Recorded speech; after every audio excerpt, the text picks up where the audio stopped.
Ute Lehmann udviklede Horse in Harmony-uddannelsen på baggrund af sin vision om at gøre verden til et bedre sted for heste og deres mennesker.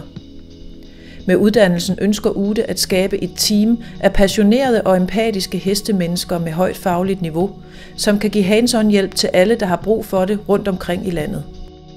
Uddannelsen henvender sig til egentlig alle hestefolk, som har lyst til at gøre en forskel. Det er nogen på mine hold lige pt., som bruger uddannelsen til sin egen udvikling sammen med deres hest. Det er nogle allerede professionelle instruktører, som arbejder fuldtid som instruktører, som fordyber deres evner og deres skills i form af formidling, og også for at få nogle gode argumenter, hvorfor man gør, som man gør.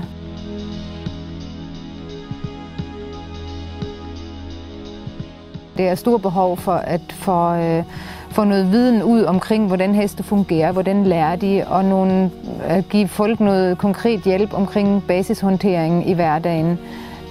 Det ser jeg bare, at det halter rigtig mange steder, og det er ikke nok hjælp at hente ud i marken. Og til alle dem, som ikke har mulighed, og som ikke har trailer eller bil, som ikke kan komme til nogle lange og dyre og indviklede kurser, så vil jeg rigtig gerne, at det var en team af nogle folk, som jeg kan sende ud, og for sådan, at alle har mulighed for at få hjælp derhjemme sammen med deres hest. Det skal give mig noget nytænkning til, at vi fremover kan lave noget mere helt træning. Noget bedre både for hester og for rytter. Noget ny udvikling, som vi måske ikke har haft helt i den traditionelle verden. Jeg har valgt at tage den her uddannelse, fordi jeg rigtig godt kan lide Utes tilgang til heste, og det havde jeg lyst til at fordybe mig noget mere i og lære alt, hvad jeg kunne om det. Vi går rigtig meget i dybden med en masse grundting, så der kommer et rigtig godt fundament, også omkring mange forskellige emner i hesteverdenen, så jeg synes, jeg får lagt en god bund. På uddannelsen præsenteres kursisterne for en række kompetente gæstelærere, der er med til at sikre fordybelse og et højt fagligt niveau. Hestevelfærd er i høj grad knyttet til hestens trivsel i den daglige håndtering, og Ute har erfaret, at det er stærkt undervurderet, hvor mange stressfyldte situationer hesten bliver udsat for i dagligdagen.